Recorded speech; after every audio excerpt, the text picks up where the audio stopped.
Hello and welcome to an all-new Marvel cast, Explosion Network's hub of all things Marvel, place to talk about everything MCU and beyond, from Avengers and Defenders to Arthur Hart and Cosmo the Space Dog. My name is Ashley Hobley, and joining me today, Ultimate Ciaran Martian. Hi! I've done things so we can talk about it on the show. Hooray! Also joining us, the astonishing Dylan Blight. I got my best briefs and cape on for the award show today. Alright, today we're doing our wrap-up of Phase 4, including a bunch of different awards, I guess. I guess we call them categories, to, give to different characters in the MCU. So, of course, Phase 4 is, it's crazy that Phase 4 is already completed. Start January 2021, ended December 2022. Or November 2022. So, there's been more stuff in this than there has been in any other phase so far, but it's in such a condensed period of time. It's kind of crazy. When we consider phase 1 was 4 years? 3 or 4 years? Yeah, something like that. 2007, 2008, and then through to 2010 or 12, 11. I want to say. Oh, was it? Oh, no, it was 2012 was Avengers, so yeah. Yeah. So, Dylan, do you want to give us your overall thoughts of Phase 4? It's pretty average. The movies were weak, the shows were good, as a general statement. And I don't really know what the story is or what we're doing. Cool. Yep. Ciaran, your thoughts on Phase 4? I think Phase 4 has been a very mixed bag. I think some stuff has worked really well in terms... for me, Marvel movies always work better when they are building within the grander scale of things and they're building towards the big picture.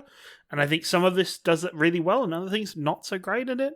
I think it improved for me with Black Panther, because I think Black Panther added this other storyline that's going to be taking place over at least the next phase or two that I think is actually very interesting, and is a curiosity that I'm excited to see more of in the MCU. So yeah, it's a very mixed bag. I think there were some very big hits, some very big misses as well. All right. Yeah, I think it obviously was a rebuilding phase, Obviously, we had a large swath of characters kind of retire or move on at the end of Phase 3. This phase, we've had a bunch of people introduced, a lot of people having their first films, a lot of new characters being introduced inside of rebuilding things. It's definitely Phase 1 again, I guess, but we're all sort of used to the origin stories, so there's not as many of those this time. Well, I guess there was a lot of origin stories, but not in the same way. It's origin stories while trying not to be origin stories, you know what I mean? I feel like the other problem is that not only does it... it is a reboot and rebuild, but then it doesn't feel like the quality of the movies are as good as the Phase 1 movies. If you want to compare the movies to movies, I'd say the Phase 1 movies are overall better than this. Yeah. Probably because they had overall to be. Well, yeah, I don't know. Would you put any of these over? Well, how many of these films would you put Thor over? As in Love and Thunder? No, the first Thor. The first Thor? At least half. No shot. I only do one of them. I like the first Thor. Yeah. It would be an interesting thing to discuss, and maybe one day we'll finally get around to doing a full ranking of everything. But yeah, let's just jump into some of these different categories that I've just thrown at you guys in this past week. Let's start with Best New Hero. Seeing as we had so many new heroes introduced in this phase, I think probably Best New Hero is a good way to start. Ciaran, who was your Best New Hero? My pick for Best New Hero was Miss Marvel. I think she was fantastic in her series. I think I'm excited to see how she performs in the rest of the MCU. I'm excited for her interactions with more characters and with a variety of different characters in the MCU. And I think she built herself a very unique starting point and origin point. And yeah, no, I'm really excited for Miss Marvel going forward. And I think she did a great job of building not just the humor side of it, but the character as a whole really well. All right, Dylan, who's your Best New Hero? My Best New Hero is Kamala Khan, because I feel like she is going to fit. I was just trying to be different. Yeah, I figured. Yeah, but, it's yeah, I feel like that is the character and the actress that I feel is gonna fit in and just do the best with like melding in with everyone else, and I'm the most excited to see move forward as part of a core member of the MC universe was Miss Marvel.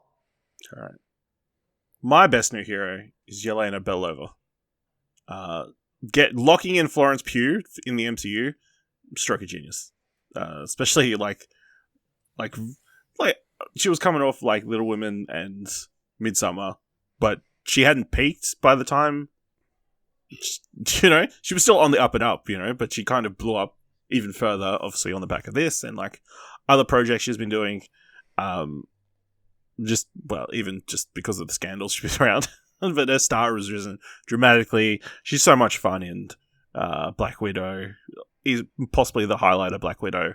Then she shows up in Hawkeye and it's a lot of fun as well. So I think she's probably the best new addition to the MCU. As the Florence Pugh stan at Explosion Network, I agree with your stand. All right.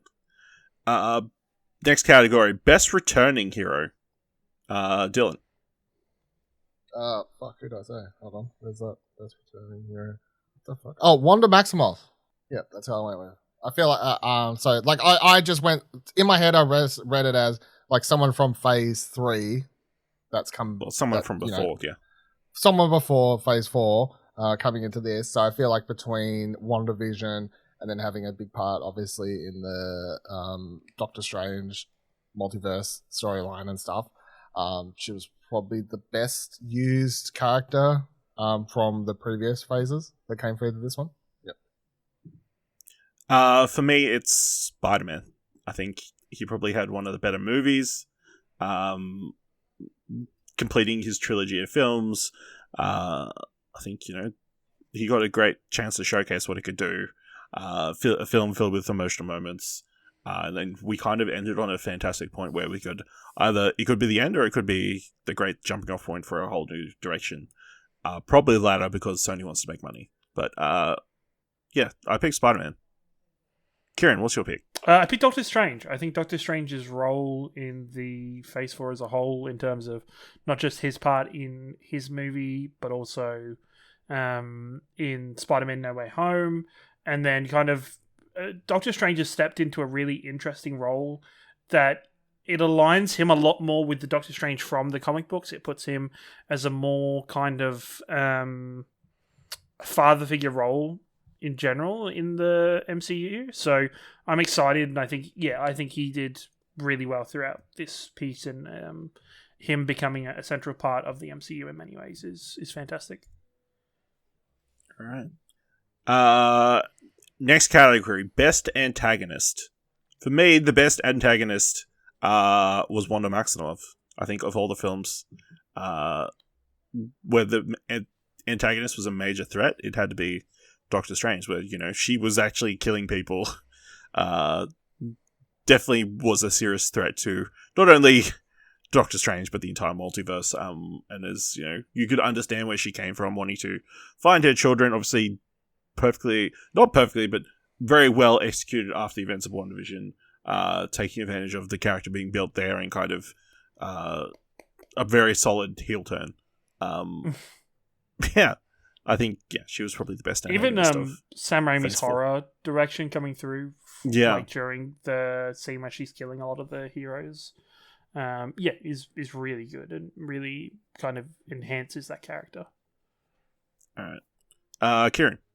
I had actually the most recent antagonist. I had Namor as the best antagonist for the phase because I think he's so fucking interesting. I think he is a menacing presence. He commanded the screen when he was a part of the screen during Wakanda Forever, and I'm excited that once again, finally, they hadn't fucked it up by killing him off. He is there, and he is got a really interesting role to play in the coming kind of occurrences on Earth for the MCU. So I'm really really happy with Namor from Wakanda Forever. All right, and Dylan. This was the easiest one to fill out because I feel like we've been talking about it for all these podcasts. Then one antagonist, trauma, baby. Damn, such a. I don't know if Trauma is an antagonist, an actual character. Every character was. That's the number one thing they had to deal with was trauma. This whole the only overcurring theme throughout the entire Phase 4 was everyone was dealing with their own type of trauma. I guess I didn't have a backup answer. I literally have only wrote down trauma. This is not a bit. This is what I wrote down.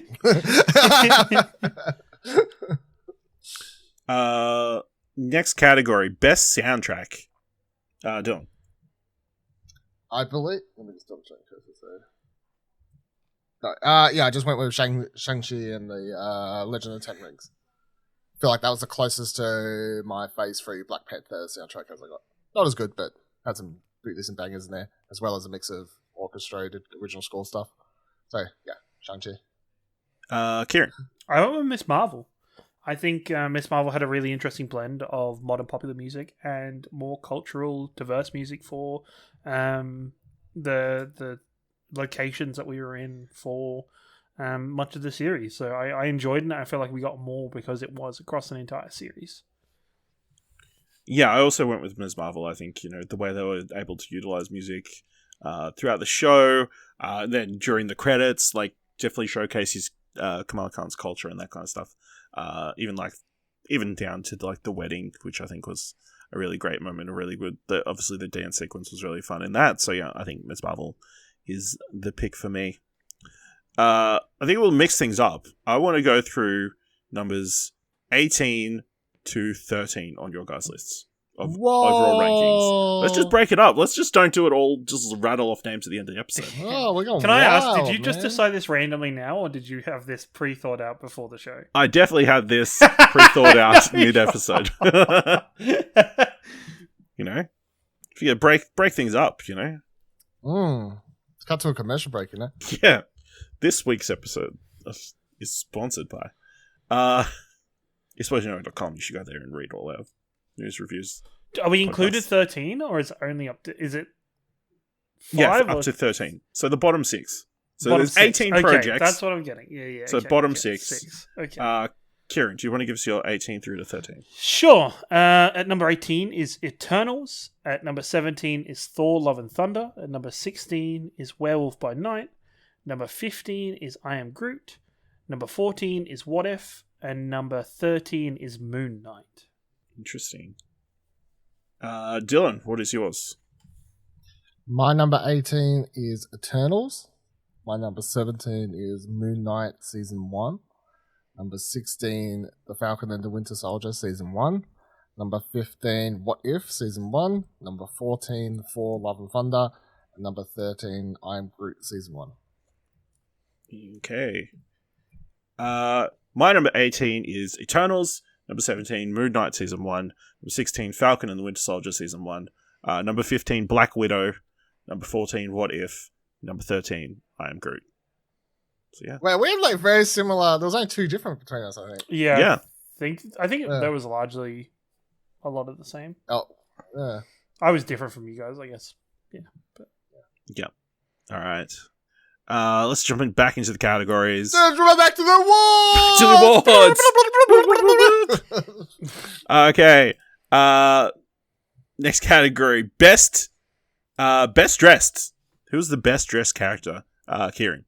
I had Wanda Maximoff.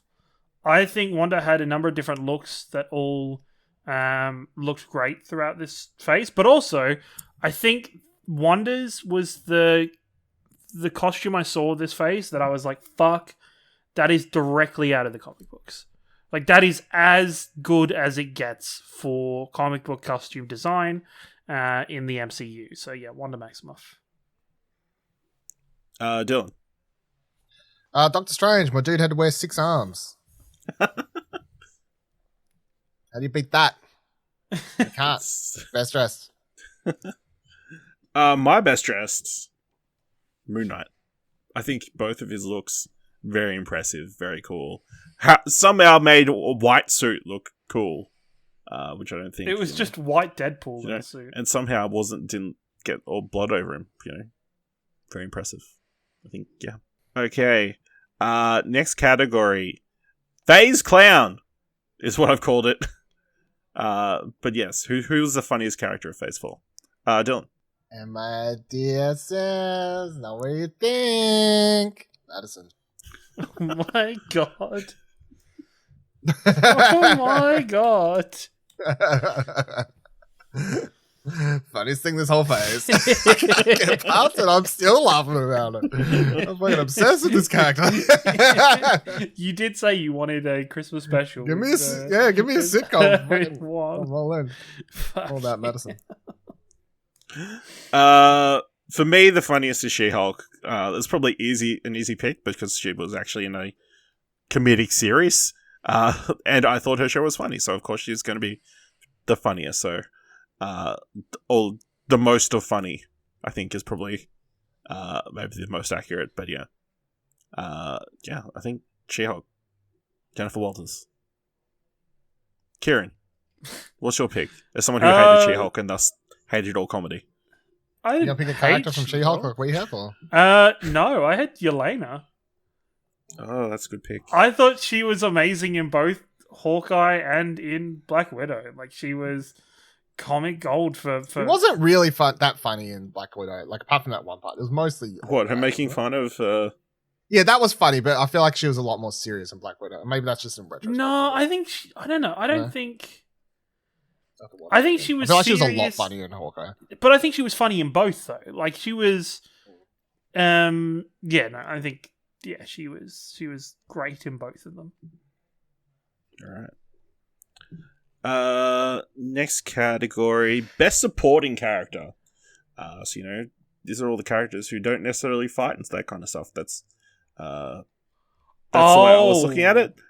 That was my thought process, but I'm more than welcome for you guys to differ because I didn't clarify it very much. Wait, and I go again? He's like talking about like man in the chair kind of support character, not like supporting character.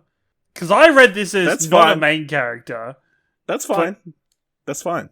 That was how I interpreted it, and I've got a tie. For me, it's a tie between Yusuf and Munib Khan, Kamala Khan's parents. Couldn't separate them. They're both fantastic support characters too. Kamala, I couldn't split them. It has to be both. Ciaran, what superpowered character did you put as your best supporting character? Well, she's not superpowered, but it's funny you asked these two back to back because these are the only time I'd said Yelena. So I thought once again she was a great supporting character in both Hawkeye and in Black Widow, and Florence Pugh's performance in both of them, I think, is fantastic for a non-leading character. So yeah. All right. I said Wong. I feel like he was the best supporting character of Phase 4 overall. Yep. Okay. Also very good. I feel like he was in the most and like just sort of a glue between a lot of things. Yeah, that's absolutely true. All right, let's give our 12 through to 17 on our ranking lists. Dylan, what's your 12 to 7? Number 12, Spider-Man, No Way Home. Number 11, Black Widow. 10, Werewolf by Night. 9, The Guardians of the Galaxy Holiday Special. 8, Hawkeye Season 1. And 7, Doctor Strange and the Multiverse of Madness. My number 12 is Thor Love and Thunder. 11, She-Hulk Attorney at Law. 10, Ms. Marvel. 9, Doctor Strange and the Multiverse of Madness. 8, Werewolf by Night. 7, The Guardians of the Galaxy Holiday Special. Ciaran. Okay, my number 12 is Black Widow. Number 11, Falcon and Winter Soldier. Number 10, She-Hulk. Number 9, Hawkeye. Number 8, Miss Marvel. Number 7, Guardians of the Galaxy Holiday Special. Interesting lists. All right, let's do our last couple of awards. Best post-credit scene. Ciaran, what's your best post-credit scene? I had Black Panther Wakanda Forever's. I think how that not only kind of paid that final homage to Chadwick Boseman, but also how it took the story that was going on. Even though, we look at that post-credit scene and we're like, this probably could have just been the end of the movie without it being a post-credit scene. But I felt myself very choked up and very emotional during this scene. So I think it's the best of the post-credit scene, because I think a lot of the post-credit scene this phase weren't that great overall. All right. My best post-credit scene is Shang-Chi. I think, actually, like Black Panther, it was probably something that it could have been in the movie. But it is one of the only cases this phase where they've kind of had something that builds the overall narrative of the series, whether it's him talking to the other Avengers, and kind of being introduced as a new character in the series, or his sister like continuing to run the 10 rings behind his back, but with like with graffiti art. All right, Dylan, what's your best post-credit scene? Mine was Xiaolin. Yeah. Shang-Chi. The bat scene. Yeah. Okay. Because I didn't know we could just pick a movie and all the credit scenes. I thought I just, would pick. That's fair. Yeah, they're different scenes, but you're like, let me just have both. Okay. I'm just gonna take whatever I can get. Greedy. Yeah. All right. Next category: best cameo. Dylan, what's your best cameo? Evan Peters, WandaVision. Okay. Yeah. You want to expand on that? No. Yeah, because he was Quicksilver in the X-Men movies, and then he came over, and he opened that door that one episode, and we was like, whoa, can't wait next week, guys. All right. My best cameo is Kingpin. Vincent D'Onofrio coming back, setting the wheels in motion for Daredevil to come back, building up Echo as his character in series, and being the foil for Kate Bishop to overcome. I think, perfect execution. So yeah, Kingpin for me. Ciaran, I was very close to Kingpin, putting Kingpin for this, but then also I'm very glad that you've already set the precedent for cheating and just giving two things for this, because I was going to cheat for this one. Yeah, sure. Because I think they're pretty much equal, is Tobey Maguire and Andrew Garfield, the Amazing Spider-Man and the Raimi Spider-Man, and their role in No Way Home. I think it's done so well. That scene of both of their first introductions is great and is really enjoyable, and then their role to play throughout the final act of No Way Home, I think is absolutely fantastic in general. And I loved seeing those two and Tom Holland interact throughout the final stages of that movie. Okay. All right, let's go with this one. Let's go best show. Ciaran, what was the best show of Phase 4? Best show of Phase 4. I think looking back at it, I think I'm actually going to say Loki. It's very close between the two kind of opening shows to me, but I think Loki had the most interesting role to play in terms of the Phase 4 and into Phase 5, and I guess it sets up what the future of the MCU is going to be in a lot of ways. I'm excited for Loki Season 2. So yeah, Loki is... You're low-key excited for Season 2? Yeah, low-key excited. Yeah, definitely. Or high-key? High-key. Volleyball. Okay. Yeah, nice. Dylan, what was your favourite show? What was the best show? Anime joke. WandaVision was my number one pick. Still, the best came out the gate first and held on strong, as far as I'm concerned. I have little problems with that show, but overall I think it was definitely the best so far. Yeah, my best show of Phase 4 is WandaVision as well. I think obviously it was so different to anything the MCU had put out yet, and kind of set the tone for them taking a lot of weird chances this phase, even though maybe everything didn't necessarily come off. Yeah, I think obviously a very interesting show that, still left a lot of different tangents that they could potentially explore in the future. And it was Agatha all along. It was Agatha all along. What other show has had a spin-off? Exactly. I guess technically Hawkeye, but, all right, best film. Ciaran, what was the best film of Phase 4? Best film of Phase 4 was Spider-Man No Way Home. I think it is the best cap-off of the trilogy of Spider-Man movies. I think in terms of scale and stakes, I think this was the best of them. And this had the biggest film feeling for this phase in general for me. All right. Dylan. Black Panther, Wakanda Forever. It would be really weird for me to pick something else after coming on, doing a spoiler cast and saying this is easily better than anything else, and then not picking it. It would be really weird. So yeah, Black Panther, Wakanda Forever. For me, it's Shang-Chi. I think beautifully put together movie. great new casts, something new and fresh and different. And yeah, I thought it was really well put together. Yeah, so that was the pick for me. What was the most marvelous moment of Phase 4? For me, the most marvelous moment is the bus fight from Shang-Chi.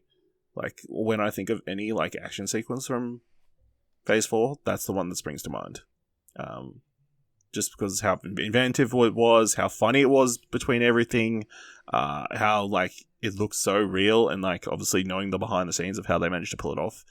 Super technically impressive. Thanks, Corridor. Kind of, like, an amazing way to set up, like, introduce the character. Like, that was his, like, superhero origin story moment, and, like, yeah, the first time we see him fight is that crazy boss sequence. So for me, that's the most marvelous moment. Ciaran. My most marvelous moment is Andrew Garfield's Amazing Spider-Man catching MJ. Not just the moment itself, but I can vividly remember the feeling of the cinema as that part was playing out, and kind of it felt like everybody was collectively holding their breath, and the cheer that came out once it had finished was the one time in one of these movies I've been okay with cheering and okay with audience applause in one of these movies. But Disney/Marvel weren't heavy-handed with that moment. Everybody who watched understood what that meant, how important that was to the character, and the moments after it, I think, are shot and acted out beautifully for this most marvelous moment. All right, Dylan, what was the most marvelous moment of Phase 4? I went with Wanda choosing to let go of the town, and thus her kids and everything like that. That was a really probably one of the most real beautiful scenes I think the Phase 4 did, because it's obviously that whole series is just her dealing with the trauma, and she's built up this literal bubble to hide in, to not deal with what's happening in the real world, and her choosing to eventually let that all go, and not thinking about what ends up happening after that with Doctor Strange and everything, but like her choosing to let that go, I felt like was this really bittersweet, sad, super sad scene, but also marvelous. Yeah. All right, who was the MVP of Phase 4? Ciaran. I missed this one fucking entirely. Holy shit. Disney Plus. Disney Plus. That's my answer. That is. Disney You know what? Plus I will saved piggyback Phase 4. off this. I'll piggyback off this. Go. Dylan's all about it. Yeah, I'll piggyback off this one. I don't know how the fuck I missed this one, but yeah. Disney Plus, definitely MVP. So yeah, Dylan, that's your That's your my answer. legit answer. It's written down on my phone. You went out of the box with trauma. I had two out the box answers. It was this one and the trauma one, but they're both real answers, and they make sense. I don't need much explaining. I mean, it's got to be Benedict Wong, am I right? She's in everything. If you want extra ratings, I already picked him for best supporting character because I read your question correctly. No, it wasn't incorrectly. It was just the fact that Ashley did not explain that in the slightest. No, I didn't. Yeah, it's all open to interpretation. That's not how awards work, Ash. I don't think Trauma is an actual antagonist. If I had to put clearly villain, who was a character in the TV series, then we would have had that fun answer. So, sometimes you gotta love the grey areas. But yeah, Benedict Wong, because a true antagonist. He just showed up in everything, even to the point where they made jokes about She-Hulk being safe from Twitter, which I'm hoping is still a thing by the time this goes out. Yeah, hopefully that stays a relevant thing. Yeah, so Benedict Wong, and doing a great job. Let's give our final 6 rankings. So I'll go first because we've been going around. My number 6, Loki Season 1. Number 5, Hawkeye Season 1. Number 4, Black Panther, Wakanda Forever. Number 3, WandaVision Series Season 1. Number 2, Spider-Man No Way Home. Number 1, Shang-Chi and the Ten Rings. Ciaran, what's your final 6? Number 6, Shang-Chi and the Ten Rings. Number 5, Doctor Strange and the Multiverse of Madness. Number 4, WandaVision. Number 3, Loki. Number 2, Black Panther: Wakanda Forever. And number 1, Spider-Man: No Way Home. All right. And Dylan. Number 6, Loki, Season 1. Number 5, Miss Marvel, Season 1. Number 4, She-Hulk, Attorney at Law, Season 1. Number 3, Shang-Chi and the Legend of the Ten Rings. Number 2, WandaVision Season 1. And number 1, Black Panther: Wakanda Forever. All right. So before we do our final combined rankings, we should look forward to Phase 5. Just around the corner, starting next year.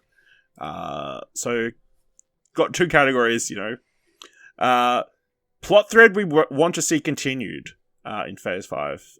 Ciaran, what's your pick for this category? I didn't know this was plot thread specifically for Phase 5. It's like, or just in the future. I don't know if this person is actually contracted to do stuff in Phase 5, but Spider-Man. I think Spider-Man is finally at the point where I don't feel like we've ever properly been with a Spider-Man story.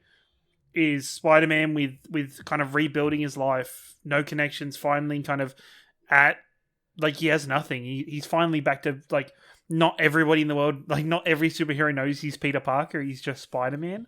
And I think it's an interesting rebuilding point for the character, and I'm excited to see his interactions with other superheroes in their movies, and maybe not seeing Tom Holland without his suit on every 2 minutes, but to just get more of Spider-Man in that light. Dylan. I went with Wanda. I know that she's dead. Apparently dead. But I would love for that to be bullshit and to see that her come back and see more of that arc continue. That was the most interesting character from Phase 4, that they did something really interesting with WandaVision and then took it in a direction I don't fully agree with through Doctor Strange, and I would actually very much like her to be somehow magically survived and come out and play that arc to a conclusion I think could be done better. I don't think she's dead, so I think that's definitely a possibility. For me, I want to see the Kang variants, just the multiverse in the whole kind of being explored more, which is... That's a fucking very such a broad, like Jesus Christ. Yeah. you pick someone who literally we know is in the first movie of the next phase. But yeah, that's what I'm most excited to see, Obviously, it's going to be a thing in Loki, of course it's going to be a thing in Ant-Man, of course it's going to be a thing in the eventual Avengers, whatever. What did they end up calling it? Kang something. Kang Dynasty. Dynasty? Yeah. Yeah, so excited to see more of that connective tissue and, like, just variants in general. I want to see more variants. All right. Final category we've got is most anticipated project of Phase 5. Dylan. I went with Blade. Okay. I really like Blade as a character. I really love all the old Blade movies. I like just the majority of the Blade comics I've ever read. I like vampire movies and that sort of stuff. So I'm all about I love Mahershala Ali in 99% of things he's in. I think he's going to be really great as Blade. I think the recent director hiring news is really good. So with Jan Damash, yeah, did some Dead Set that I really liked, and then the other major thing is did episodes of Lovecraft Country. Yes, Lovecraft Country. But I feel like it's not just that; it's also just someone with a fresh vision, not like bogged down. That's exciting to me on its own. So yeah, I'm excited for Blade. All right, Ciaran. Mine is actually Captain America: New World Order. I think that is going to be a very interesting, a lot of political intrigue and a lot more about the state of affairs in terms of Wakanda and Namor's people, as well as America, and seeing how that is featured throughout that movie and what repercussions that has for the rest of the MCU going forward. Mine currently, and I feel like it is very much coloured by us just recently watching the Guardians of the Galaxy Holiday Special. It's Guardians of the Galaxy Volume 3. Obviously, a bunch of characters we all know and love coming together. James Gunn coming for the final time to direct the Guardians Before he of the moves to Galaxy. the traitorous DC, we hate DC. Fuck them. We hate them. No, we don't. We do, don't we? We've got no Don't we, opinion. guys? We hate them. We hate DC. We can love more than one thing. Not on this podcast. This podcast, we hate DC. Don't. Like, we Hate, hate is not necessary on, on all new Strongly Marvel cast. dislike But DC. Trauma is the greatest antagonist. Yes, that's right. A movie that we didn't think we were going to get with James Gunn. We get the conclusion to his story. So I'm looking forward to get my heart broken by the Guardians of the Galaxy in Volume 3. Alright, so the final combined rankings. I'm sure you can find an article on All New Marvel Cast if you want to see them all in a proper list. But number 18, Eternals. Surprising nobody. Number 17, Moon Knight. Number 14, Thor Love and Thunder. Oh, there's 3 films tied for 14. So on 14 points is Thor Love and Thunder, What If, and Falcon and Winter Soldier. Number 13 is I Am Groot. Number 12 is Black Widow. Number 11 is Werewolf by Night. Number 10, She-Hulk Attorney at Law. Number 9 is Ms. Marvel. We had another tie at number 7. On 35 points, we've got The Guardians of the Galaxy Holiday Special and Hawkeye Season 1. Number 6, Doctor Strange and the Multiverse of Madness. Number 5, Spider-Man No Way Home. Number 4, Loki Season 1. Number 3, Black Panther Wakanda Forever. Number 2, Shang-Chi and the Legend of the Ten Rings. And at number 1, WandaVision. So yeah. I can't believe I zoned out for half that once she said certain thing because I was like, wait, Hawkeye, the Christmas show is tied with Guardians of the Galaxy, the Christmas special. That's crazy. Yeah. We There you go. What a like Christmas coincidence. here. We Yeah, do we like enjoy Christmas. And that's why you should check out a very Explosion Network Christmas brand new podcast where me and Ash talk about Christmas movies and Christmas shows, including the Santa Clauses that you can find on Disney Plus, in which you just watched Guardians of the Galaxy a Christmas special. Hear us with your ho ho ho cheer. All right. Let us know what you thought of Phase 4. What were your picks in those different categories would have been? And what are your rankings by going to explosion.com/Twitter or jump to our Discord at explosion.com/Discord or, check out our articles over at explosion.com and, comment in the comments, I guess. Is that the correct way to describe that? Comment below in the articles. Thanks for helping me out, guys. Feel really supported. I'm just like, no, comment in the comments. Like, My favorite part of any. How would you describe writing something in the comments? when I write Why any don't news you article and I comment say on to it? leave a comment, I say, let me know how you feel about the thing in the comments In the section comments down below. below. Comment section. And while you're down Okay. there, smash that red subscribe button and Yeah. hit the comments. Yeah. Don't leave a comment in the comment box for the comedy Look, time. We didn't give no help because my favorite part of any Ashley Hobley hosted show is the intro and the outro. Because watching it live is a thing to behold. All right. If you want to help us out here at All New Marvel Cast, leave us a review on Apple Podcasts or on Podchaser. Leave 5 stars anywhere you can leave 5 stars, or just tell people about what is definitely, based on the last 5 minutes, the number 1 Australian-made MCU podcast on the internet. And if you're feeling very generous and want to thank us for all our work that we've done on Phase 4 of the MCU, head on over to our Ko-fi page at explosion.com/supports. So next time we'll be joining each other will be for Ant-Man and the Wasp Quantumania, February 16th, 2023. So make sure you watch that and join us next time for another All New Marvel Cast.